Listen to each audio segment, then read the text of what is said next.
In our Brisbane studio is Jim Chalmers, and just before I say anything to Jim Chalmers, I did say to my son that I would give him a cheerio. G'day, Darcy. So that's done, right? All over. Jim Chalmers, welcome to the program. G'day, Richo, and g'day, Darcy, as well. And while we're at it, I'll say g'day to Leo and Annabelle and Jack. I hope they're not still up, but if they are, g'day to my kids. I'm actually in Canberra tonight, Richo, not in Brisbane. No, I can. Oh, yes, that's right. I can see from behind you. That's the trouble with it. Even when if Parliament's sitting or not sitting, you're always around Canberra, aren't you? You have to keep coming back. I remember being offered the job of Finance Minister, and I knocked it back because I told Keating and Hawke that the worth I was to the party was much greater if I was out and about than if I was sitting in an office in Canberra looking at sets of numbers. I thought it would be different, but you're a numbers man, aren't you? In that sense. I enjoy economic policy. I'm not the numbers man that you are renowned for, but I enjoy economic policy. That's my passion. That's for sure. And you seem to be so good at it. I mean, where did you get your interest in economics? Oh, look, from a range of places. I mean, I joined the party really because of the government that you were a part of. I joined the party because of Paul Keating largely and his partnership with Bob Hawke and all the things that they were able to do. And what I loved about Paul and Bob was they managed to string together the kind of good economic outcomes and the social justice outcomes, and they told a story about how the two things were complementary and not at odds, and that really hooked me. When I was a young fella, got me into the Labor Party. And then I just think that's where the action is in economic policy. You can make so much change, you can do so much good. It's where that sort of big political clash of armies often occurs, and so I want to get amongst that. Is the economy at the moment struggling?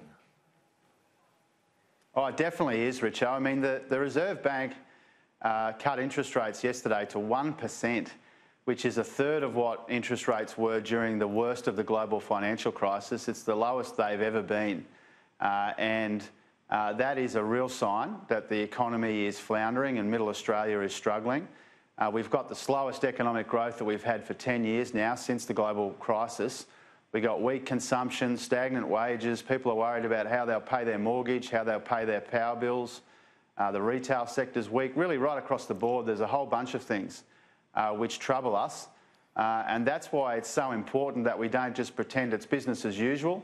Both sides of Parliament need to do what we can to make sure that we get more money into the hands of more workers sooner and circulating into the economy, because if we deal with that issue around consumption, we give ourselves a bit of a chance of getting the place moving again. Yeah, I mean, it's not easy to do, though. I look at it now, and you're quite right. Things are very slow, very sluggish. And we've pretty well used up the normal weapon for stimulus, which is interest rate cuts. We're pretty, I guess you can make another one, but we're getting so low now that you're getting towards the end of that, aren't you? You've got to find other ways. Yeah, we're running out of runway when it comes to monetary policy, that's for sure. And, yeah, a lot of the market is expecting maybe one more cut, but we're running out of ammunition there. And it was pretty remarkable yesterday. Phil Lowe, who's the Governor of the Reserve Bank, very accomplished guy, very reserved guy, quite conservative in his public language. He's made a couple of interventions now which have the effect of basically saying to the government, hey, we can't do this all on our own. We need a hand here. Monetary policy on its own is not enough. You need the government to put their back into it as well. And that's why we've, on this big question of tax cuts, which you probably want to have a yarn about at some point tonight, what we've said is we'll do what we can in the Parliament to try and get these tax cuts flowing a bit faster into the economy. We're the only party proposing a tax cut for every worker this term, in fact this year, not just on the Never Never. And we think that gives ourselves a bit of a chance as a country of getting more disposable income out there and flowing through the shops and the small businesses. The government hasn't come at that. We've also suggested that maybe they could bring forward some of their infrastructure spending, because that would help to stimulate the economy, and the Reserve Bank's made the same point. So we're making some constructive suggestions because the economy is weak and people are struggling and people are worried about it for good reason. And so there are things that government can do. The Reserve Bank can't do it all on its own. Where should the priority be in infrastructure? Oh, there's a bunch of stuff, Richo, which the government has committed to. They went to the election and they said, you know, they stood up in local electorates and said we'd build this road or that road, and without telling people that the construction would begin in 2026 or 2027 or something like that. Mm-hmm. And so what Anthony Albanese said, and Catherine King, our infrastructure spokeswoman, is they said, well, why don't we put our heads together and work out which of this stuff that you've committed to can happen earlier? Maybe some of the stuff that we committed to, when could that happen sooner? Get that into the economy. That creates jobs, that creates some demand, and has a good stimulatory effect on the economy. We want to be constructive there. There's a heap of projects which are on state government lists and federal government lists of either side of politics where there's not actually a reason why we need to wait 5 or 6 years. We can get some of them going sooner. Why is it so difficult to get genuine bipartisanship on issues in Australia? Why is that so tough? Because it seems to me that, you know, if a piece of infrastructure is obvious and both sides know it is, why can't we all just get together and try and sort things out? We seem to be not very good at being bipartisan, if I can put it that way.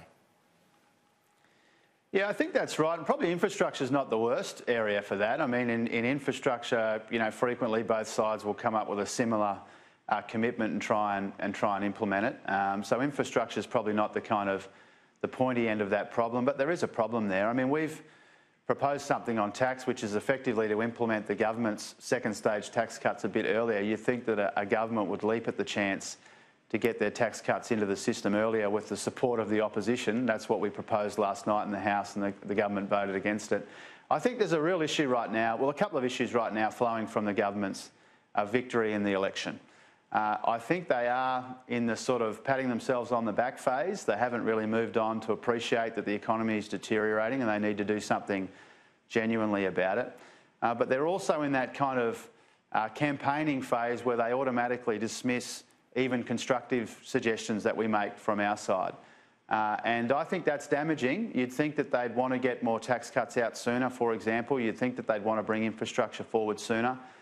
You'd think that if they looked at what's happening in the economy, they'd realise that they need all the help they can get on the economy. We're prepared to be constructive, but and your question really goes to this, there's generally not an appetite in the Parliament right now to work together. No, there doesn't seem to be. When I look at all of this, you know, you can see over the near future that if you don't combine and get everyone, well, you know, pulling in the same direction, it's just going to be harder and harder and harder to get things done. And I look at, you know, if you look at the last, 70 years, Labor's only been in government 20. This is round figures, right? I'm not being exact, but that's roughly right. Yeah.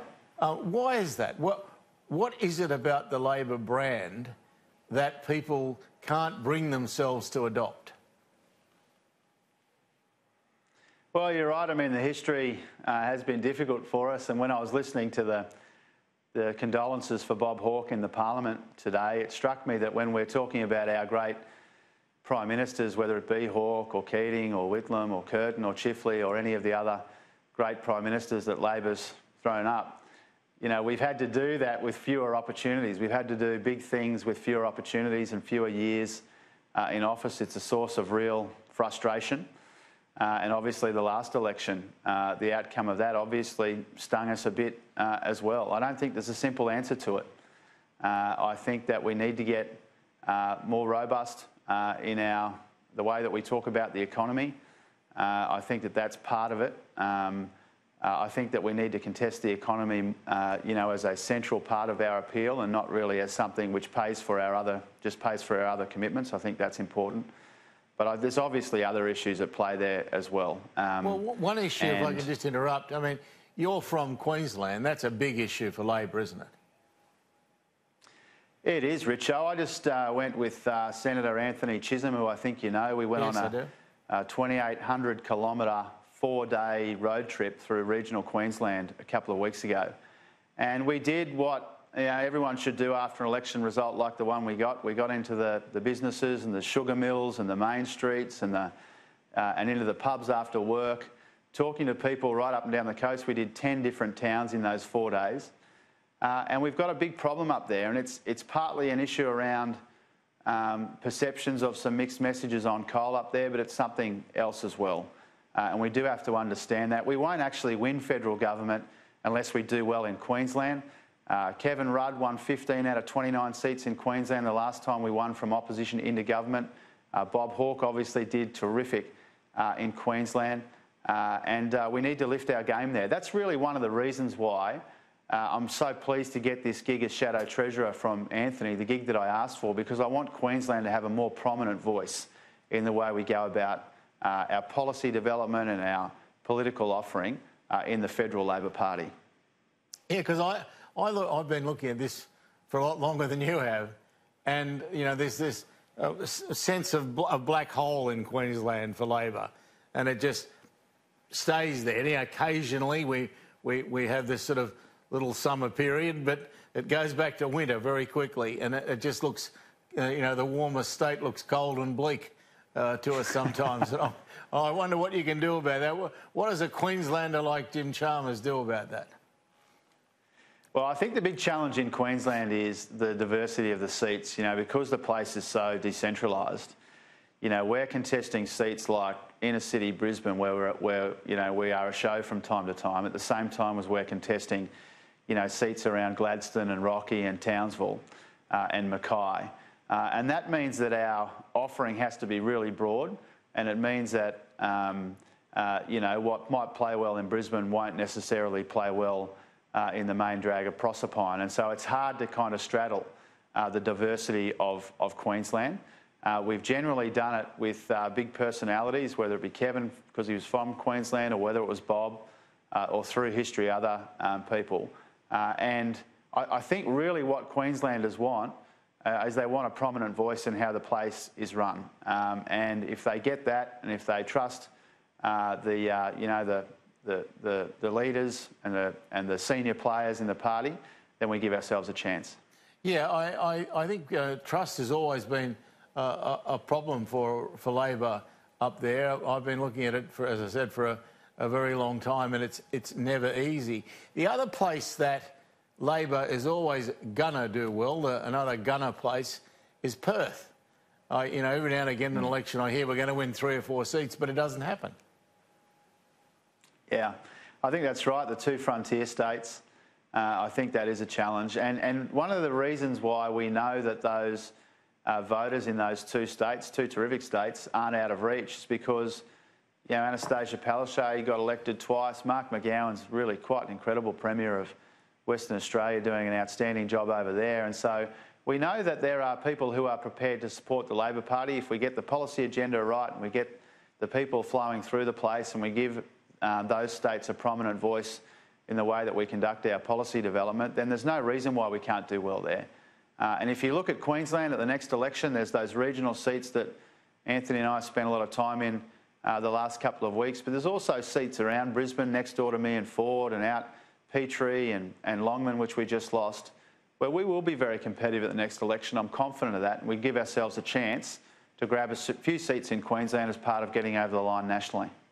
Does factional allegiance and the way that plays out in pre-selections make it harder? Because it seems to me if you're going to win some of the seats that you've just mentioned, you are going to have to pick horses for courses.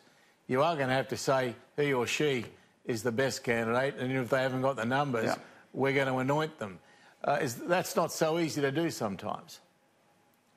Oh, it's not sometimes, if we're honest about it, but I think the candidates that we ran in Queensland last time were actually really good candidates, really well suited to their area. You know, the guy next door to me was a health worker in the local area. Corinne out in Petrie was a terrific candidate. Zach Beers up in Flynn.